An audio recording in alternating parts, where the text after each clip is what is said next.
Let's go. 42 kilometre marathon. अहिले चाहिँ बिहानको 4 बजेको छ। अब हामी चाहिँ छङ्गुतर्फ जिन्दगीको पहिलोचोटि 42 किलोमिटर कुद्नु तर्खर गरेको सकिन्छ कि सकिँदैन। बाई एम्बुलेन्समा आउनु पर्ने हो। बाहिर मधेर अझै आइ त्यस्तै मधेरमा त रात निदास भन्ने जस्तो मात्रै भयो। बाटोमा बन्छ, बिहानै गाडी पाउने होइन। अहिले हामी हिँड्दै जाँदैछौँ। उकालोमा पुगिसकेको छौँ।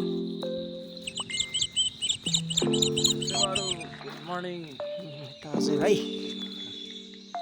म आफ्नै हुन चाहिँ देखाएको छैन। हामी एसएनटी बस स्ट्यान्ड गान्तोक। यहाँ अलरेडी धेरै मान्छेहरू भेला भइसकेको रहेछ। सबै म्याराथन पार्टिसिपेट्स हुन्। छङ्गुसम्म जानु चाहिँ अर्गनाइजरले या त डिपार्टमेन्ट टुरिज्मले बस मिलाइदिएको छ। यो चाहिँ एकदम राम्रो कुरा छ है। यो चाहिँ एउटा इन्टरनेसनल म्याराथन इभेन्ट हो। यसैले गर्दा Sikkim, Darjeeling, Kalimpong, all over India भनौँ, साथसाथै फरेन कन्ट्रीको एक्सपोर्ट रनरहरू पनि आएको छ है। लगभग 300-400 जना जस्तो मान्छे छ।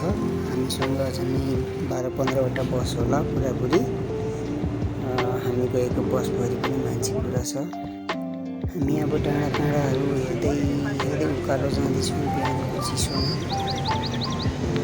यतिखेर भन्ने समय लगभग 6:30 बजीहरू भइसकेको छ। डाँडातिर घाम देखा परिसकेको छ। अब प्राय डाँडाकाँडा उज्यालो भइसकेको छ। अब भने चाहिँ घामहरू देखा परिसके। डाँडाकाँडा गहिरा-गहिरी चाहिँ अलिक भेटेको छैन घामले। तर जे होस् आजको मौसम एकदम सफा छ, एकदम उज्यालो छ। मजा आइरहेको छ यात्रा आजको। कहिले डाँडा कहिले गहिरा गर्दै घुम्दै जाँदैछौँ। यस्तै मनमोहक दृश्यहरू हेर्दै अगाडि बढिरहेका छौँ है।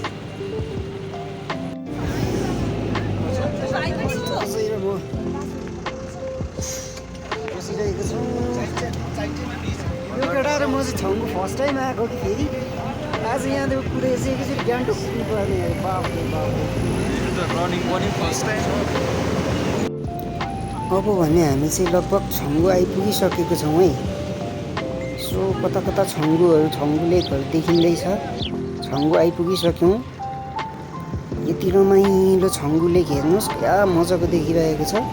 यस्तो रमाइलो ठाउँमा दुनियाँ घुम्न आउँछ साला। हामी चाहिँ यहीँको मान्छे कहिले घुम्न आएको छैन। म चाहिँ फर्स्ट टाइमै आइपुग्दैछु है आज। त्यो पनि यही म्याराथनको नाउँमा आइपुगेको। यस्तो रमाइलो ठाउँमा पनि घुम्न आइँदैन साला। नजिकको तीर्थ हेला हुन्छ भने जस्तो नि कहिले आइपुगिँदैन। हेर्नुहोस् यस्तो रमाइलो, यति सफा छ आज त। म आफै त यस्तो मोहित भयो भनेदेखि टुरिस्टहरू किन मोहित नहुनु, त्यसै आइहाल्छ नि त। आजको जे होस् मौसम चाहिँ एकदम राम्रो छ। हेर्नुहोस् आकाशहरू पनि मुनि देखिरहेको छ। मैले अलिकति मजाले देखाउन सकिनँ, तर जे होस् दामी छ। अब हाम्रो यात्रा चाहिँ छङ्गुबाट मात्रै होइन, अझै माथिदेखिमा सुरु हुने रहेछ। किनभने 42 किलोमिटर हो नि त कुद्नुपर्ने। 42 किलोमिटर छङ्गुदेखि गान्तोकसम्म चाहिँ 38 है कति मात्रै है। गर्दाखेरि हामी अझै 500 किलोमिटर माथिसम्म जानुपर्ने रहेछ। लगभग हामी माथि पुगिसक्यौँ यतिखेर। अलिकति पुग्नु रहेछ। अब यहाँबाट केही फोटोहरू खिच्नेछौँ छङ्गुको वरिपरिको। त्यसपछि म तपाईँहरूलाई देखाउँदै लानेछु है अझै पनि।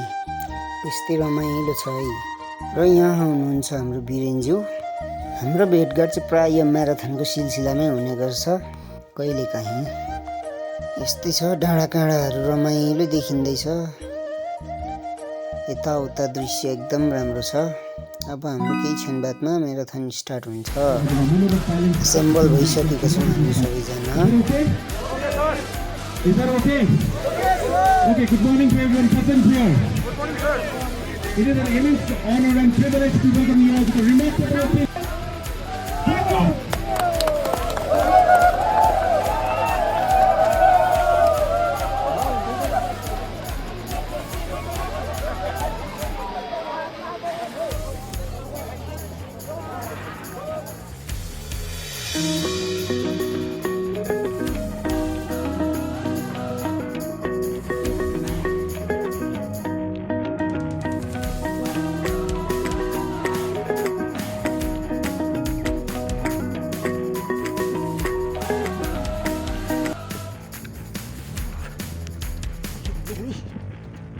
मिलेन कुदिरहेको छौँ पछाडितिर पनि कुदिरहेको छ अगाडितिर पनि कुदिरहेको छ धेरै पर पुगिसक्यो आरामले कुदिरहेको छ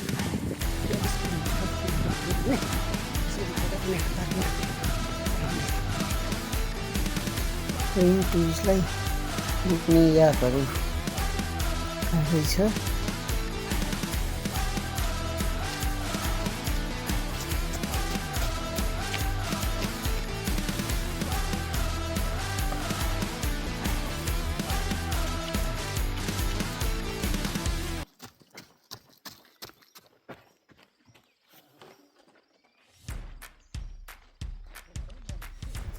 यतिखेर चाहिँ हाम्रो वंशु भोटियाज्यूले भिडियो गरिदिनु हुँदैछ ल कुछ गर्नुपर्छ है केही हुँदैन अझ अब त 19-20 किलोमिटर मात्रै हो बेसी छैन रोडै रोड जानुहोस् यताबाट अप्ठ्यारो छ बाटो ए हो ल ल ल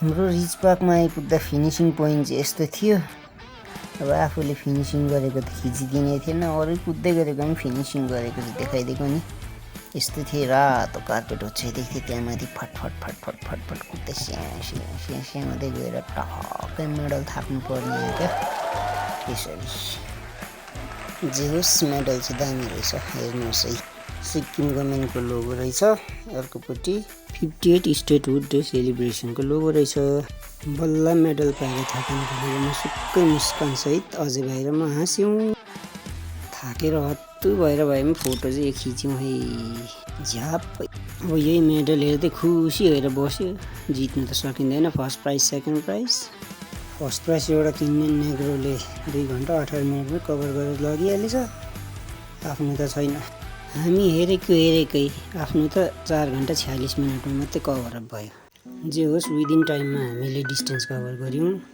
मलाई त लाग्दै थियो सकिँदैन द एम्बुलेन्समा आउनुपर्ने हो कि भन्दै थियो तर पनि सक्यो lifetime record 42 kilometres no cheating complete कुदियो हुन त कतिजना नसकेर एम्बुलेन्समा आयो होला कतिले ड्रप आउट गर्यो कतिले टाइम कभर गर्न सकेन but we made possible nothing is impossible म चाहिँ यही भन्छु सबैजनालाई